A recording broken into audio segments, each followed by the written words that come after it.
radio. À l'archevêché de Conakry, fini le colloque régional consacré au dialogue interreligieux. Il prône le vivre ensemble entre musulmans et chrétiens. La clôture des travaux est marquée par une visite au centre islamique de Donka. C'est tout pour les titres. Après son élection à la présidence de la République, Mamadi Doumbouya effectue son premier voyage officiel à l'aéroport Ahmed Sékou Touré ce vendredi devant la classe dirigeante. Le chef de l'État quitte Conakry pour Addis Abeba, une réponse à l'invitation de l'Union africaine, et c'est pour participer au 39e sommet de l'instance continentale. Adjudant-chef Aboubakar Kamano de la presse militaire. La Guinée fait son retour au sein de la grande famille africaine LUA, une organisation à la création et au renforcement de laquelle elle a activement contribué. Ce retour très attendu marque la place d'un pays pilier de l'Union africaine, dont l'engagement panafricaniste est unanimement salué sur le continent. Fidèle à sa tradition de leadership depuis les premières heures, la République de Guinée a toujours su assumer pleinement son rôle au sein des instances africaines. Notre pays prendra part aux travaux du 39e sommet de l'Union africaine, prévu les 14 et 15 février 2026 à Addis Abeba en Éthiopie. C'est dans ce contexte panafricain que le président de la République, son Excellence M. Mamadi Doumbouya, a quitté Conakry ce vendredi 13 février 2026 pour la République démocratique fédérale d'Éthiopie. À l'aéroport international Ahmed Sékou Touré, plusieurs personnalités étaient présentes au cérémonial de départ du chef de l'État. Au bas de la passerelle, le chef de l'État a eu droit à tous les honneurs dus à son statut de président de la République.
Symbolisant la reconnaissance et le respect, le président de la République a fait le tour de la haie d'honneur pour échanger de chaleureuses poignées de main avec les autorités civiles et militaires invitées à prendre part à ce cérémonial qui marque le tout premier voyage officiel du chef de l'État depuis son investiture à la magistrature suprême de notre pays.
Après les différentes étapes protocolaires de ce voyage de travail du président de la République, Son Excellence M. Mamadi Doumbouya, chef de l'État guinéen, s'est confortablement installé à bord de son avion présidentiel qui a décollé aux environs de 13 heures, direction Addis Abeba en République démocratique fédérale d'Éthiopie. Conférence des postes des États de l'Afrique de l'Ouest. On prend la direction de Banjul, capitale gambienne. C'est pour la 3e fois consécutive. Au Conseil des ministres, Mourana Souma est autour de la table. Au même moment, admission de la Guinée au poste de secrétaire exécutif de la CPAO. Marie-Angélique Bangoura, envoyée spéciale. Arrivé ce jeudi 12 février à Banjul, le ministre guinéen de la Communication et de l'économie numérique de l'innovation, Mourana Souma, effectue son premier déplacement officiel à l'étranger, quelques jours seulement après sa nomination. À sa descente d'avion, il est accueilli par le consul honoraire de la Guinée en Gambie, le colonel Aboubakar Yula. Après les civilités d'usage, le ministre se rend au lieu abritant la 3e session des ministres de la Conférence des postes des États de l'Afrique de l'Ouest, CPAO. La rencontre réunit 12 pays membres, dont la Gambie, le Ghana, le Burkina Faso et le Sénégal. Opérateurs postaux et autorités de régulation y échangent autour des enjeux de coopération et de modernisation du secteur postal dans l'espace ouest africain. Je voudrais exprimer nos remerciements les plus chaleureux à son Excellence M. Adama Barrow, président de la République de Gambie, ainsi qu'à son gouvernement pour l'accueil fraternel, la qualité irréprochable de l'organisation et l'attention constante accordée à nos travaux depuis l'arrivée à Banjul. Je voudrais également transmettre au nom du président de la République, son Excellence Mamadi Doumbouya, ses sincères remerciements à son frère, le président Adama Barrow, pour l'honneur qu'il a fait à la Guinée en prenant part le 17 janvier dernier à sa cérémonie d'investiture. Un geste fort qui témoigne de la solidité de nos liens et de notre attachement commun à l'intégration sous-régionale. La Guinée, même en dehors de la présidence, continuera à jouer pleinement sa partition dans le renforcement de notre organisation commune, puisque ça figure comme un des éléments essentiels de notre politique de développement intitulée Simando 2040. C'est dans cet esprit de continuité et d'engagement que mon gouvernement a décidé de présenter la candidature de la République de Guinée au poste du secrétaire exécutif de la CPAO. En passant le flambeau à la République sœur de Gambie, je souhaite plein succès à mon collègue ministre dans l'exercice de cette haute responsabilité. J'invite enfin chacun de nous à veiller scrupuleusement au respect de nos textes. La Guinée, qui assurait jusque-là la présidence du Conseil des ministres de la CPAO, passe officiellement le flambeau à la Gambie, après 4 années de mandat marqué par la relance du dialogue sous-régional. Mais Conakry ne quitte pas Banjul les mains vides. Au niveau du conseil d'administration, le Guinéen est élu secrétaire exécutif de la CPAO, une désignation stratégique qui place désormais la Guinée au cœur du pilotage décisionnel de l'institution. Je ne laisserai pas mon frère de la Guinée, je serai là pour l'appuyer, d'autant plus que je pense qu'on a conçu les projets que nous avons à mener. Donc je reste à votre disposition. Mais c'était un réel plaisir de vous servir. Et merci beaucoup pour votre aimable soutien et de m'avoir fait confiance. En m'élisant par consensus à la tête de notre institution, vous me confiez une mission très très lourde. Mais vous l'avez allégée. Parce que quand vous faites venir à mes côtés un frère siamois aguerri à la tâche, qui ne se présente pas dans le monde postal de la planète Terre, je me dis que le chemin est devenu beaucoup plus facile. Je félicite M. Isaac Nyambayao pour son choix à la tête du conseil d'administration. Au terme de cette rencontre, les experts quittent Banjul avec une feuille de route claire et opérationnelle. L'enjeu est de faire de la poste ouest africaine un véritable outil de développement au service des populations. À travers ce mandat, les autorités guinéennes entendent peser davantage sur les orientations du secteur postal. Retour à Conakry, modernisation de l'administration et de la fonction publique. Le chef du département entame les premières rencontres avec les services placés sous sa tutelle. Faya François Bourouno a sillonné 3 directions stratégiques.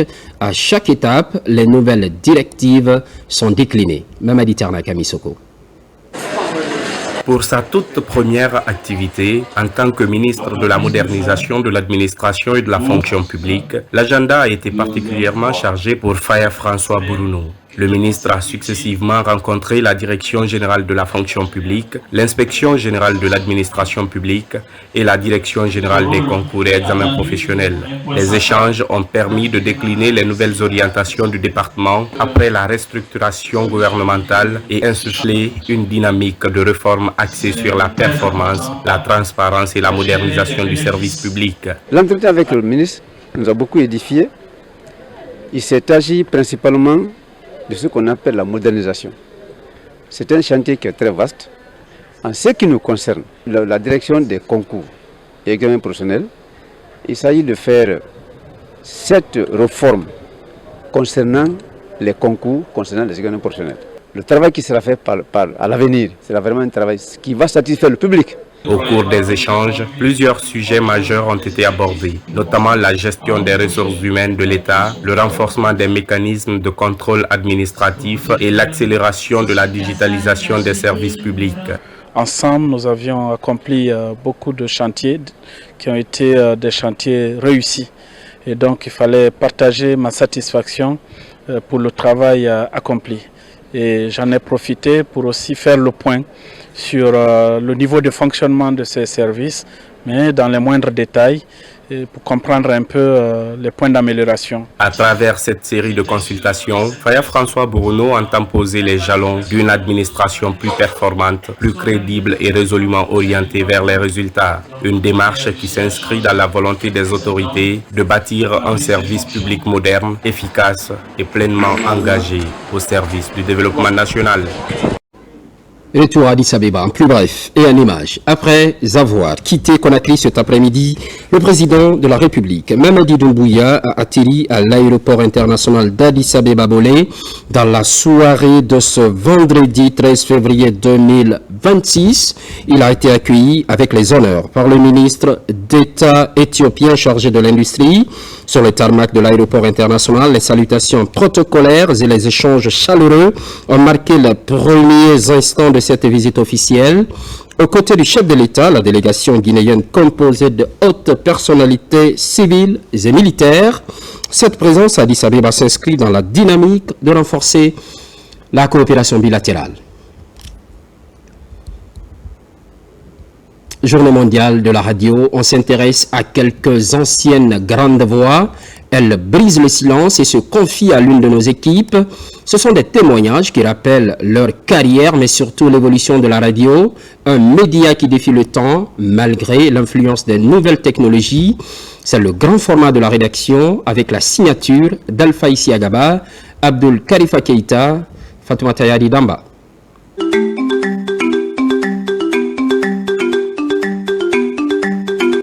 C'est un générique qui a bercé plusieurs générations. Il s'agit d'un extrait du morceau de Djily Moussa Diawara, proposé et réalisé par Jean-Baptiste Williams. Nous sommes au milieu des années 1980. À cette époque, la radio nationale rayonne dans tous les foyers. Hadja Maïmouna Diallo, ancienne grande voix de Radio Guinée, se souvient avec émotion de ces moments d'intense ferveur radiophonique où l'antenne rassemblait et informait des millions d'auditeurs. Quand j'entends le générique du journal parler, je suis émue parce que ça me fait rappeler de grandes voix, de la voix de la Révolution et de Radio Guinée. Il n'y avait pas de télévision, il n'y avait que la radio. Donc tout le monde était accroché à la radio. Toutes les informations passaient par la radio. Tout ce que la radio dit, c'est ça la vérité, à tous les niveaux et partout. et c'était suivi. La radio ne se meurt pas. Non, elle ne va pas mourir. Elle n'a plus le poids qu'elle avait. Nous avons également rencontré d'autres figures emblématiques de Radio Guinée.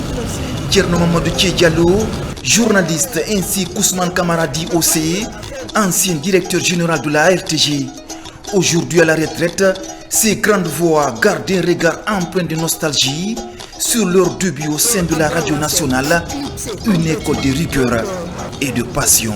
La radio, sa place tout à fait au début, c'était donc une place de premier rang parce qu'il n'y avait que la radio elle-même, donc la radio nationale, pas une autre radio, sinon que les autres radios qu'on pouvait écouter, c'était juste Africa numéro 1, Radio France Internationale, la BBC extra, etc. Mais en ondes courtes, mais en FM, non, il n'y avait que juste Radio Guinée. Toutes les émissions avaient ce caractère politique. La chance, n'est-ce pas, à ce début, c'est que vraiment la plupart de ceux qui venaient, et surtout que les cadres ne sont venus à la radio qu'à partir des années 70, et les sortants, n'est-ce pas, des universités. Donc il y avait quand même vraiment des compétences. Vraiment, les gens avaient une bonne culture, une bonne formation.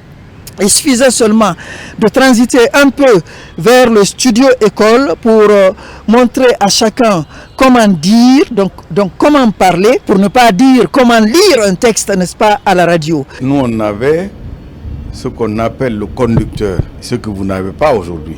En plus, on prenait aussi des émissions qu'on animait. Et c'était ça. C'est pas comme aujourd'hui où vous avez d'autres types de régie d'antenne ou de conduite de l'antenne. Ce n'est pas pareil. Nous, on a commencé, on n'avait pas le numérique. Donc, tout était écrit à l'époque. Je suis arrivé directeur de la RTG en 2010. Je suis resté là quelques mois. J'ai quitté et je suis allé dans le privé. Mais en ce 21e siècle, la radio fortement bousculée par l'essor des nouvelles technologies de l'information et de la communication. Face à la concurrence numérique, des réseaux sociaux et des plateformes en ligne, elle doit se réinventer pour continuer à exister. On ne ment pas à la radio. On sait que les informations qui filtrent aujourd'hui au niveau de la radio, c'est des informations fiables, c'est des informations claires. Maintenant, est-ce que c'est le moyen le plus privilégié? Ça en est une autre question. Donc, la radio d'hier, la radio d'aujourd'hui et la radio de demain, la radio reste la radio. Tu sais que les journalistes de la radio, eux, ils parlent pour les oreilles. En fait, ils représentent les yeux, ils représentent les oreilles, ils représentent en même temps l'écriture si tu sais écrire. Là, en tant que quelqu'un qui s'y connaît un peu, tu connais l'effort que le journaliste de la radio est en train de mettre pour que toi tu puisses comprendre. Pour que la radio puisse résister au temps, il faut absolument que toutes les émissions passent sur l'Internet. Même les journaux les plus percutants aujourd'hui, soit ils virent vers la télé, soit ils virent vers la radio. Donc en fait, un média ne remplace pas un autre. Mais là, il faut s'adapter. La meilleure façon de s'adapter, c'est de migrer vers l'Internet. En ce 13 février, l'occasion de la Journée internationale de la radio, célébrée à travers le monde, l'heure est à la réflexion. La radio, média le plus accessible et le plus proche des populations, doit opérer sa mue pour relever les défis actuels, s'adapter aux nouvelles technologies, innover dans les formats actuels, renforcer l'interactivité. Autant de leviers indispensables pour préserver sa place dans le temps et continuer à écrire l'histoire. Radio Guinée, les projecteurs sur le monde. Merci Alpha Isiagaba pour ce rétroviseur sur la radio. Positionnement de la Guinée sur les marchés régionaux et internationaux. Cela passe par le digital. Une nouvelle plateforme numérique est disponible. Il est question de faciliter l'accès aux documents administratifs liés à l'exportation. Falilou Diallo pour plus d'explications. Dans la dynamique de modernisation de sa communication institutionnelle numérique en faveur des exportateurs et positionner la Guinée sur les marchés régionaux et internationaux, la GIPEX met en place une nouvelle plateforme numérique interactive, une vitrine digitale au service des exportations guinéennes. Toutes les entreprises n'ont pas le temps de quitter à l'intérieur pour venir ici, pour connaître ici les informations concernant la procédure d'exportation d'un produit. Donc cette plateforme va permettre ici à ces acteurs d'avoir les informations en temps réel et facilement. Et aujourd'hui, les exportateurs ont acheté le cacao ici à un prix vraiment très élevé et ils ne peuvent pas le vendre. Et s'il y avait des plateformes comme ça qui pouvaient donner des informations directement à temps réel, les exportateurs pouvaient dire alors écoutez, on va attendre d'acheter d'abord pour comprendre d'abord la bourse de New York, la bourse au niveau international pour pouvoir se positionner au niveau de l'achat du cacao. Dans un monde de plus en plus interconnecté, l'image numérique et la présence en ligne constituent désormais des leviers stratégiques de compétitivité et de visibilité internationale. Cette nouvelle plateforme vient matérialiser cette volonté du département de l'industrie et du commerce à faciliter les démarches administratives liées à l'exportation. Le CGC réaffirme sa disponibilité accompagnée de la GIPEX dans cette dynamique afin de renforcer, structurer et booster nos exportations à travers une meilleure organisation logistique, une plus grande fluidité des flux commerciaux et la participation de nos exportateurs aujourd'hui aux différentes foires. Cette initiative, dis-je, est une ambition large de transformation de notre économie, le développement de notre industrie et l'expansion de nos échanges commerciaux avec l'extérieur. Le lancement de cette plateforme sécurisée accessible marque ainsi une étape majeure dans la transformation digitale de la GIPEX. Il traduit également la volonté affirmée de cette structure de se positionner comme un acteur central et incontournable dans la promotion des exportations guinéennes sur l'échiquier économique international. À Boké, on enchaîne avec l'enrôlement des acteurs du secteur du commerce, d'industrie et d'artisanat de la région. Les opérations sont effectives sur le terrain et c'est pour un double objectif, identifier les acteurs et promouvoir leurs activités. Younes Atawel Kamara. Les responsables en charge du bureau de la Chambre régionale de commerce, d'industrie et d'artisanat de Boké entendent redynamiser le secteur. Le lancement officiel de la campagne d'enrôlement des membres du secteur illustre parfaitement cette volonté des responsables du bureau régional. Dans cette salle, opérateurs économiques, commerçants, industriels et artisans de Boké sont fortement mobilisés pour se faire enrôler en vue d'obtenir la carte d'adhésion. À notre niveau ici, nous demandons les pièces à fournir. La carte d'identité, soit le passeport, ou l'extrait biométrique. Ceux qui sont dans le formel, on demande aussi le RCCM et le NIF ou le CUTIS, qu'il soit un opérateur économique, un industriel, un artisan, ils sont tous concernés. Je les encourage de venir parce qu'une fois ils ont cette carte, et ils seront assistés par la Chambre. Je sais qu'en prenant cette carte, je vais avoir beaucoup d'opportunités, surtout quand il s'agit des problèmes liés au commerce. Je vais avoir beaucoup d'autres qui vont intervenir pour moi afin que les problèmes soient résolus. Ici, toutes les mesures sont envisagées pour le bon déroulement du processus d'enrôlement des adhérents venus de partout dans la région de Boké. Cette carte peut appuyer l'intéresser au niveau des institutions internationales, l'obtention de visas et surtout les forums qui se tiennent à l'extérieur. L'intéressé peut facilement voyager et facilement aussi trouver des partenaires. Puis c'est ce qui aujourd'hui doit animer tout Guinéen aujourd'hui. Il faut qu'on change de fusionner aujourd'hui. Ce processus d'enrôlement des adhérents du bureau régional de commerce, d'industrie et d'artisanat de Boké va se poursuivre dans les différentes préfectures et sous-préfectures relevant de la région administrative de Boké. On reste toujours à Boké, cette fois-ci au cœur des projets communautaires, facilitation de l'accès aux services sociaux de base, un coup de pouce de la compagnie des bauxites de Guinée. L'enveloppe est débloquée annuellement et s'élève à 2 millions de dollars. Elle est destinée à la réalisation des travaux d'intérêt public. Fodé Camara. Au-delà de l'exploitation minière, la compagnie des bauxites de Guinée accompagne les communautés locales à travers la réalisation de plusieurs infrastructures sociales de base. Dans la mise en œuvre de cette politique de réduction des disparités, 4 salles de classe sont sorties de terre à Boké, à Missira, dans la sous-préfecture de Binti Modia. Pour un enseignement de proximité de qualité, à quelques kilomètres de Kamsar, le village de Kawas a aussi bénéficié de 8 salles de classe avec des blocs sanitaires à usage scolaire. Nous souhaitons vraiment aider les communautés en construisant, en leur donnant la chance d'avoir des infrastructures fonctionnelles. Néanmoins, nous attendons de leur part et aussi des autorités locales qu'ils s'approprient de ces infrastructures et qu'ils puissent les entretenir eux-mêmes. C'est-à-dire qu'ils puissent en faire un usage durable afin que cela bénéficie au plus grand nombre. Au-delà de la construction des écoles à Missira et Kawas, des logements sociaux ont été réalisés pour le personnel enseignant de l'école primaire de Fodé Kontéa, dans Kolaboui.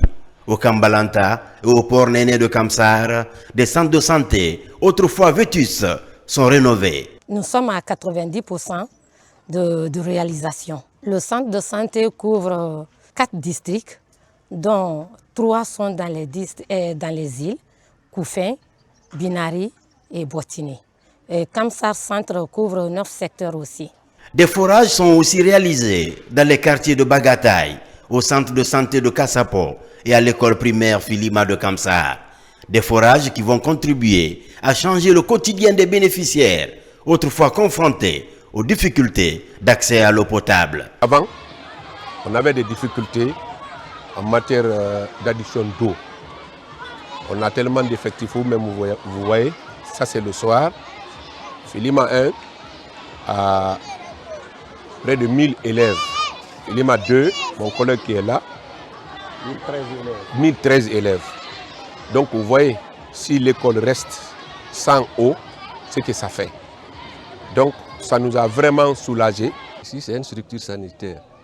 On ne peut pas vivre sans l'eau. Les malades sont là. Les malades sortaient pour chercher l'eau. On avait un peu amélioré, mais néanmoins ça ne satisfait pas la population. Du fait qu'aujourd'hui on a un forage, c'est une satisfaction totale pour nous parce qu'il y a l'eau 24 heures sur 24 heures. La population ne souffre pas. Dernière escale de ce marathon de 72 heures au cœur des projets communautaires de la CBG, la cité de Kamsar, pour cultiver le goût de lire chez les élèves et démocratiser l'accès au savoir pour la jeunesse. La rénovation de la bibliothèque communautaire de Kamsar avance à grands pas. Ces chantiers éducatifs, sanitaires et culturels viennent transformer les rêves des communautés en réalité.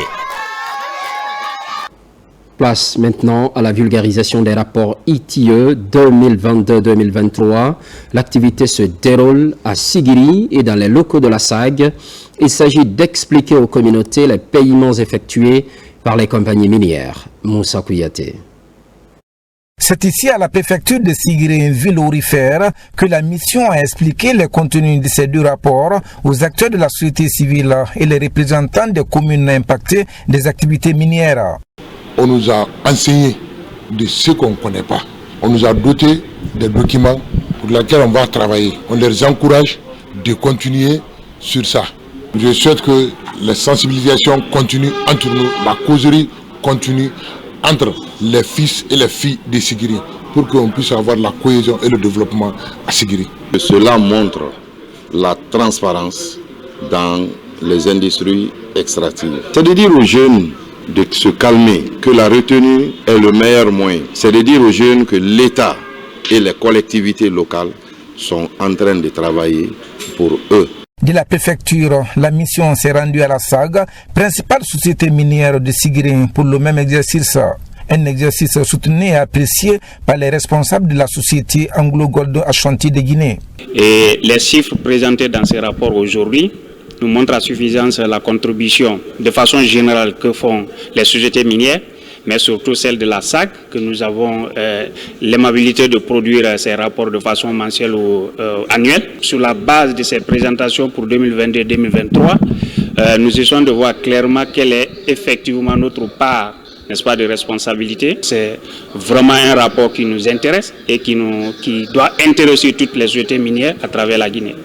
Selon les rapports, la production artisanale de l'or a dépassé la production industrielle ces dernières années. Pour ces responsables de la SAG, des dispositions doivent être prises par les autorités pour changer la donne. Par ailleurs, entre civils et militaires, le débat s'installe. L'Université générale Lansana Conté de Symphonie a servi de cadre. Objectif, briser le tabou entre ces deux entités. Il est question de mieux outiller la jeunesse face aux défis du marché de l'emploi. Adjudant Abdelkader Kamara de la presse militaire. La générale de brigade Fatoumata Yari Silla, directrice générale des pensions militaires et anciens combattants, troque le commandement pour la transmission du savoir-faire. Ici à l'Université générale Lansana Conté de Somfounia, elle préside une séance intensive de renforcement de capacités. Au menu pour ses participants, le leadership professionnel, la gestion des ressources humaines et les techniques de recherche d'emploi. L'objectif est clair, insuffler la rigueur du treillis dans le parcours académique pour mettre l'excellence et la discipline au service exclusif de la nation. Cet atelier s'inscrit parfaitement dans cette philosophie. En réunissant militaires, journalistes et acteurs de la société civile, nous avons créé un espace de dialogue qui incarne concrètement ce que doit être l'action civique. Durant ces jours passés ensemble, vous avez exploré 3 domaines qui constituent les fondations de toute organisation moderne et efficace. Ces thématiques ont été choisies avec soin. Elles répondent aux exigences actuelles du monde professionnel, aux enjeux de gouvernance moderne et aux nouveaux défis de la communication numérique. Pendant plusieurs jours, les barrières hiérarchiques et les clivages entre civils et militaires se sont effacés. Facilitateurs et participants ont communié autour d'un idéal unique. Renforcer la capacité des forces de défense et de sécurité, mais aussi les civils dans ces modules-là, c'est de leur permettre de comprendre toutes les dimensions, toute la chaîne d'une décision qui va forcément impacter la vie de leurs collègues, leurs camarades et leur société. Nous avons appris avec eux le leadership, le management, en plus la gestion des ressources humaines, ce qui nous rend très forts dans le futur, comment collaborer, échanger avec nos chefs. Cette initiative de la structure de communication Arcom Guinée prouve que la rigueur militaire et l'effervescence universitaire forment un alliage puissant. En transmettant ses valeurs, la générale de brigade Fatoumata Yari Silla trace une voie pour la jeunesse, celle d'un leadership sans frontières où l'excellence reste le seul mot d'ordre. Dans l'actualité toujours, préservation et valorisation des ressources naturelles. Un projet local piloté depuis 2023 par les paysans du Fouta Djallon. Pour la clôture, un bilan est dressé. On note des hectares reboisés, des pépinières créées et plusieurs formations au profit des jeunes et femmes. Saint-Martin Fancina de nous. Au cœur du massif du Fouta Djallon, véritable château de l'Afrique de l'Ouest, évolue le projet Hiwen Bourenden Farli, c'est-à-dire protéger la nature et notre devoir. Une démarche innovante de la Fédération des paysans du Fouta Djallon, portée depuis 2023. 3 ans après, les acteurs se retrouvent pour évaluer les résultats obtenus, identifier les défis persistants et tracer des perspectives durables pour la gestion intégrée. On fait dedans de l'alphabétisation pour apporter un plus aux femmes parce que la tâche est plus forte. Mais aussi, il faut savoir que on a fait des cordons pierreux pour protéger davantage les falaises pour que toute l'eau ne ravine pas la terre vers les cours d'eau. Face à ces défis, la Fédération des paysans du Fouta Djallon a porté une approche à la fois ambitieuse et pragmatique, intervenir à l'échelle des sous-bassins versants en associant dans une approche territoriale les collectivités, les services de l'État et l'ensemble des usagers. C'est cette vision concertée que nous avons souhaité accompagner, à hauteur de 800 000 € pour une durée de 3 ans. Co-financé par l'Agence française de développement AFD et de CCFD Terre Solidaire, ce programme a permis d'accompagner les producteurs des préfectures de Koundara, Gawal Mali Tougeli Luma Pita, Labé et Dalaba dans une dynamique collective pour une meilleure gestion des ressources en eau et l'adoption de bonnes pratiques agroécologiques adaptées au changement climatique. Merci à la Fédération paysanne du Fouta Djallon. L'intervention dans le massif du Fouta Djallon s'inscrit en droite ligne des priorités définies par Madame la ministre de l'Environnement et du Développement durable qui nous a instruits en réponse à l'annonce de l'engagement de la Guinée pour l'inscription du massif de Fouta Djallon sur la liste du patrimoine mondial de l'UNESCO et aussi sur la liste de réserve mondiale de biosphère. À travers cette initiative, la Fédération des paysans du Fouta Djallon démontre que la protection des ressources naturelles n'est pas uniquement une question environnementale. Elle est aussi économique, sociale et générationnelle avec un message clair. La sauvegarde des sous-bassins versants est un engagement indissociable de la sécurité alimentaire, de la stabilité rurale et du développement durable de la région. À Kindia, le ministre de la Culture sur le chantier de voile de la mariée, en site en construction classé prioritaire par le président de la République. Objectif de la visite, faire vite et bien dans le but de positionner la Guinée comme destination touristique. Fatoumata Batouli Diallo. Les travaux de rénovation et d'extension du voile de la mariée, bijou naturel de Kindia, avancent à grands pas. Le taux d'exécution est estimé à plus de 82%.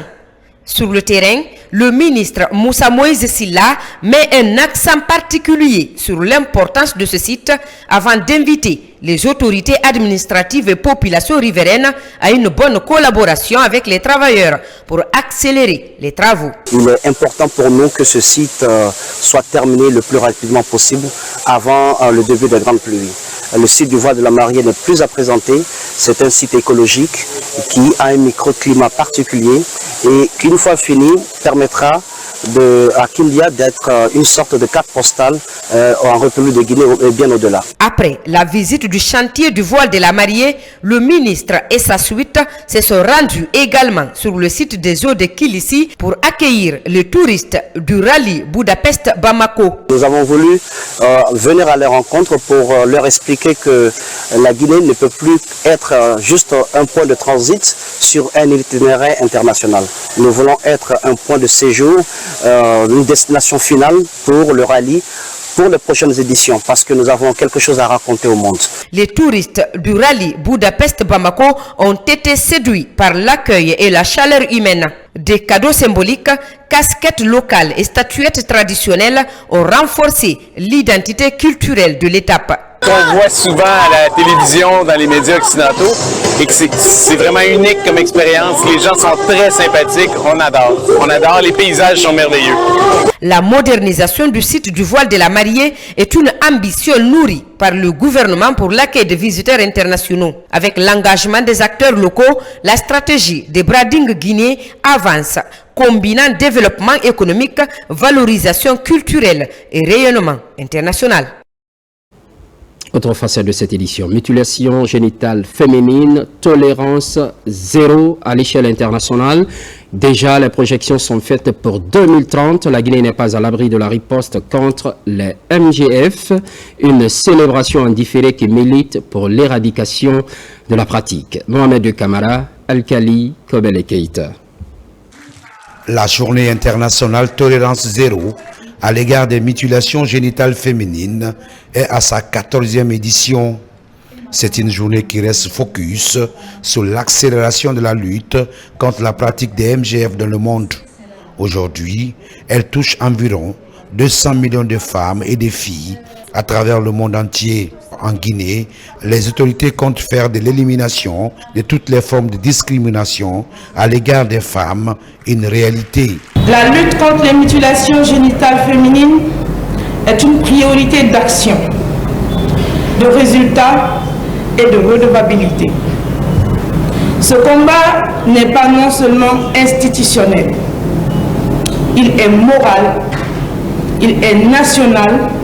Dans notre pays, la prévalence de cette pratique demeure élevée. en particulier dans certaines régions ou au sein de certaines tranches d'âge. Ces chiffres ne sont pas abstraits. Derrière chaque statistique, il y a un enfant, il y a une famille, il y a un avenir qui peut être compromis à jamais. La cérémonie officielle a réuni les autorités gouvernementales, les partenaires techniques et financiers, le système des Nations Unies, ainsi que les acteurs de la société civile, tous unis pour freiner l'ampleur de la pratique. J'exhorte l'ensemble des autorités locales à la base de s'impliquer activement dans cette lutte, dans les communes, dans les quartiers et dans les secteurs. Nous croyons qu'il est temps de changer d'échelle et de stratégie. Nous devons passer d'une logique des projets à une logique des systèmes, en intégrant pleinement la lutte contre les MGF dans les budgets nationaux et locaux, avec des ressources identifiées, suivies et durables. La rencontre s'est soldée par l'adoption d'un texte d'engagement visant à intégrer la lutte contre les MGF dans les plans de développement locaux ainsi que dans les plans d'investissement annuels dans les 13 communes de Conakry. Également, à travers un panel, les échanges ont mis en lumière la nécessité d'un engagement politique constant d'investissement durable.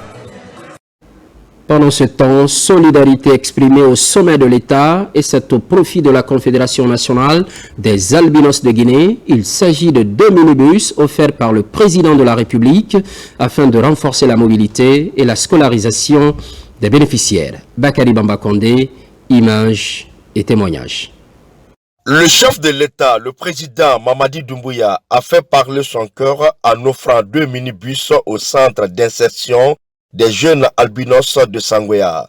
La cérémonie de réception s'est tenue ce vendredi 13 février 2026 au siège du dit centre avec l'implication de la fondation Je Danse qui s'est notamment investie auprès du chef de l'État pour matérialiser ce rêve. Le fondateur du centre s'est dit heureusement surpris par ce énième geste magnanime du chef de l'État qui ne cesse d'apporter du réconfort aux plus déshérités et vulnérables. En tant que président de la République, ce qu'il a fait pour nous et pour les enfants vulnérables, vraiment c'est une joie qu'on ne peut pas imaginer. Malgré qu'on a eu assez de difficultés pour ça, et aujourd'hui si Dieu nous donne la chance d'avoir ça, c'est d'abord remercier les personnes de bonne volonté, surtout Madame Alice, qui nous avons promis qui fera son mieux pour voir le président, pour aider ses enfants vulnérables.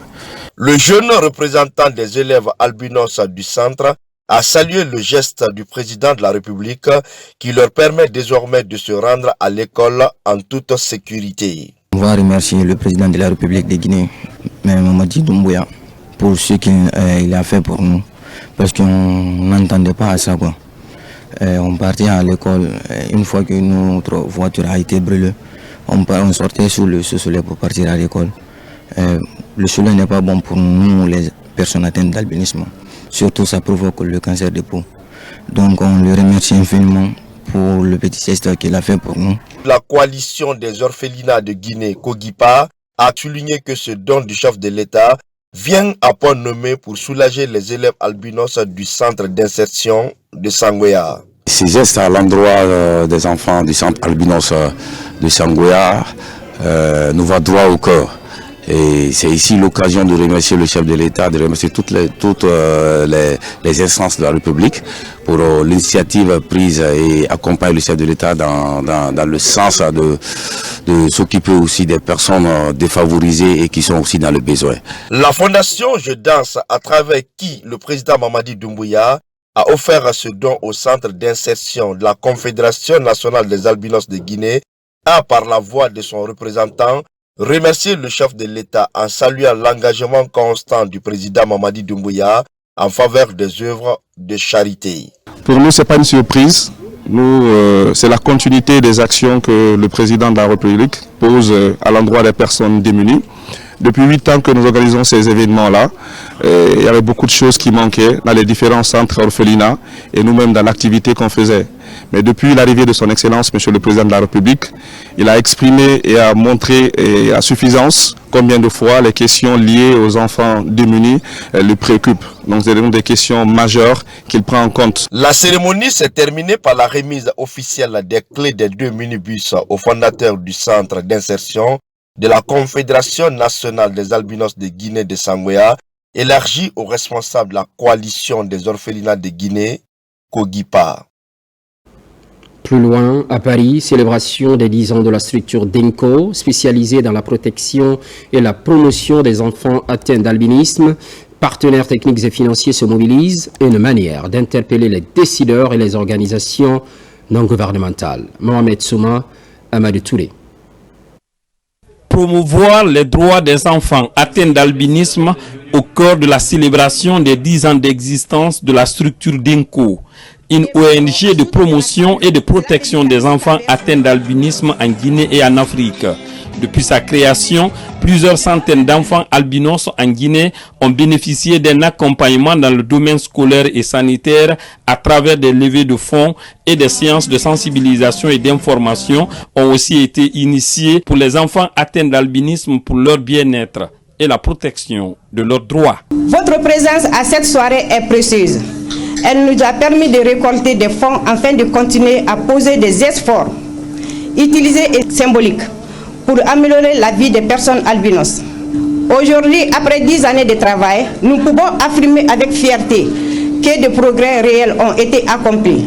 Ce gala de levée de fonds dans le cadre de la célébration des 10 ans d'existence de la structure est soutenu par les organisations de promotion des droits des enfants albinos et l'ambassade de Guinée en France. Et surtout remercier les organisateurs franchement pour cette belle initiative. Soutenir et accompagner les albinos, c'est soutenir les enfants, c'est soutenir les Guinéens, ce sont nos frères, ce sont nos sœurs. L'État est en train de mettre des mécanismes en place pour soutenir les personnes atteintes d'albinisme. Tout dernièrement, une loi est passée dans notre pays portant protection des personnes atteintes d'albinisme. Cela dénote de la volonté ferme des autorités de notre pays à accompagner cette couche vulnérable. La structure DENCO est l'initiative d'une mère d'enfants porteurs d'albinisme. Cette ONG a soutenu plusieurs enfants albinos du continent dans l'offre de produits médicaux, scolaires et des campagnes de sensibilisation sur les risques liés à l'albinisme chez les enfants. Retour au pays, on fonce à Kerouané, dans la commune rurale précisément. Un budget annuel est adopté. C'est pour 2026 bien sûr. Le montant se chiffre à plus de 4 milliards de francs guinéens. Ambition affichée, satisfaire les attentes des populations. Djamokaba, explication. Dans la cité d'Almamissa Mori Touré, la délégation spéciale affiche ses grandes ambitions de développement local durable. Cette année, encore plus de 4 milliards de francs guinéens sont à mobiliser pour achever des chantiers ouverts et réactiver d'autres secteurs comme l'éducation, la santé et les infrastructures routières. Le projet qui vous est soumis est orienté vers les priorités essentielles. Les infrastructures de base, l'éducation, la santé, l'assainissement et l'amélioration des conditions de vie de nos concitoyens. La session budgétaire est placée sous le signe de la transparence et de la participation citoyenne. Sur la table des débats, dresser le bilan de l'année 2025 afin de corriger des insuffisances avant de lancer la nouvelle saison de gouvernance locale. Des axes prioritaires sont définis pour répondre aux besoins communautaires. La session budgétaire de cette année s'est servie de ce passé pour construire le présent. Donc ça cadre parfaitement bien avec la volonté du gouvernement de servir ensemble, d'être ensemble au profit des populations de Guinée. Je demande à tous les opérateurs économiques, aux commerçants, aux artisans, à tous ceux qui doivent payer les impôts, les taxes, pour pouvoir mettre tout en œuvre pour effectivement la réalisation du budget de la commune urbaine de Kerouané. À la tête de la municipalité de Kerouané, l'Amphia Touré est très engagé à rassurer les communautés pour le respect des engagements communs. Des engagements basés sur le maintien de la bonne gouvernance de proximité pour une gestion de la chose publique guidée par l'esprit de redevabilité et d'obligation de résultats. Développement local toujours. En plus des chiffres et de façon plus pratique, réhabilitation de 46,3 km, une route reliant la commune urbaine de Labé aux communes rurales de Noussi, Mombéa et Kankalabé. Concrétisation de la volonté du gouvernement, délai d'exécution, 5 mois. Sarafdine Diallo, Nabilay Moussa Kamara. La réhabilitation de la route de 46,3 km reliant la commune urbaine de Labé aux communes rurales de Noussi, Mombéa et Kankalabé devient enfin une réalité. Longtemps attendue par les populations riveraines, cette infrastructure est réalisée grâce à la volonté du président de la République, Mamadi Doumbouya, à travers le ministère des Travaux publics sur financement du budget national de développement.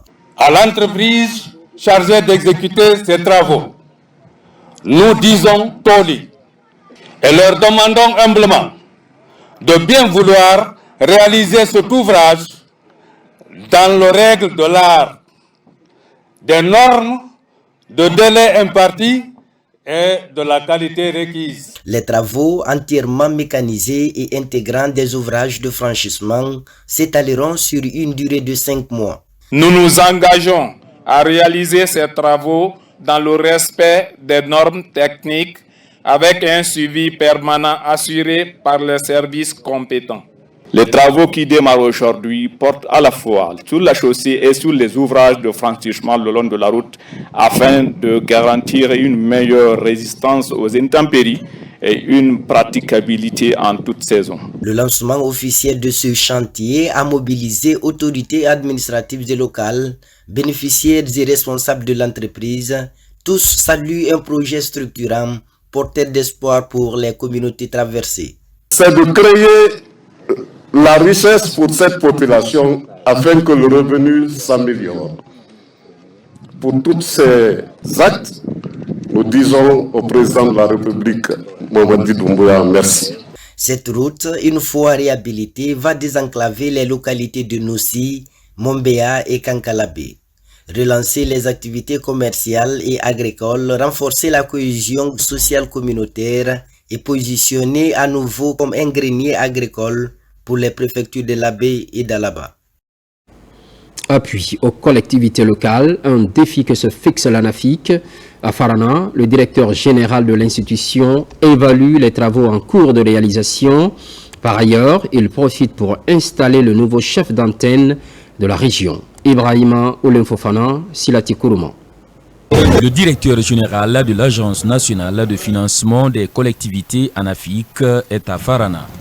Objectif de la présence de Sekouma Ouattouré est de toucher du doigt le niveau d'exécution du futur siège du bureau de l'ANAFIC de la région. Selon les spécialistes, les travaux de cet édifice sont à plus de 90% à ce jour. Qui, à travers la lettre de mission qui nous a été assignée et conformément à notre contrat de performance, a bien voulu nous mentionner dans notre lettre et de créer au niveau de toutes nos antennes régionales les conditions de travail décent pour le cadre qui évolue à proximité des collectivités. Et je pense que c'est dans ce sens que nous avons érigé ce bijou qui est en construction et qui, j'espère bien, dans les jours ou les mois qui suivent, va se voir inauguré. Parallèlement, le directeur général de l'Agence nationale de financement des collectivités ANAFIC a aussi procédé à l'installation du nouveau chef d'antenne régionale et le passage de témoins entre trésoriers sortants et entrants.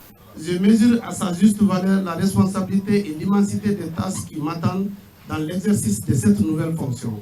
Je voudrais réitérer ici mon engagement et ma ferme volonté de m'investir et de consacrer toute mon énergie à travailler dans une synergie d'action avec tous les cadres de l'ARA, les services régionaux, préfectoraux, communaux et tous les partenaires de terrain pour l'atteinte des objectifs auxquels nous serons assignés. L'ANAFIC est une structure importante de l'État qui constitue un instrument essentiel de la politique de décentralisation engagée par l'État guinéen. À travers cette institution, le gouvernement réaffirme sa volonté de promouvoir le développement local. Eu égard aux différents résultats générés par l'équipe sortante, le directeur général de l'ANAFIC n'a pas caché sa satisfaction tout en appelant les promus à plus d'abnégation et de sérieux à la conduite et la supervision des chantiers ouverts par l'Agence nationale de financement des collectivités en faveur de la région administrative de Farana. Selon le titre de cette édition, Dialogue interreligieux, l'archevêché de Conakry a été le théâtre d'un colloque régional. Les travaux sont terminés. Le vivre ensemble entre musulmans et chrétiens était au centre des assises. Dernière activité, la visite du centre islamique de Donka. Marie-Simone Noël Tolno, Robert Bangoura. C'est un colloque qui réunit à la fois des fidèles chrétiens catholiques et musulmans. Il aura fallu 3 jours d'intenses travaux pour aboutir à des résultats concluants.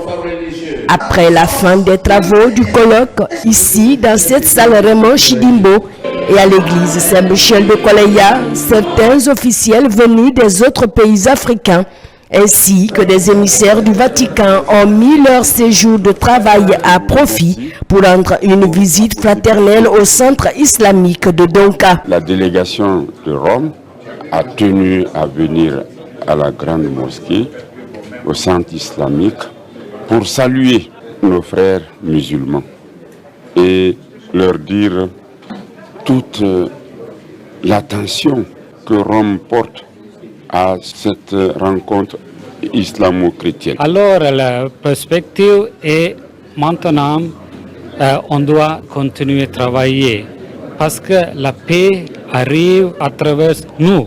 La Guinée, étant un pays laïque à l'image de certains pays africains, continue à maintenir la coexistence pacifique entre les confessions religieuses. Cette visite représente un symbole fort d'acceptation et de bonne collaboration entre les deux religions. Nous encourageons beaucoup ces démarches de colloque. Le président n'a pas seulement se limité que le gouvernement soit représenté par le ministre des Affaires religieuses. Il a aussi envoyé le premier ministre chef du gouvernement pour le représenter personnellement et souhaiter le bienvenu à nous autres. La visite s'est poursuivie à la grande mosquée Faisal.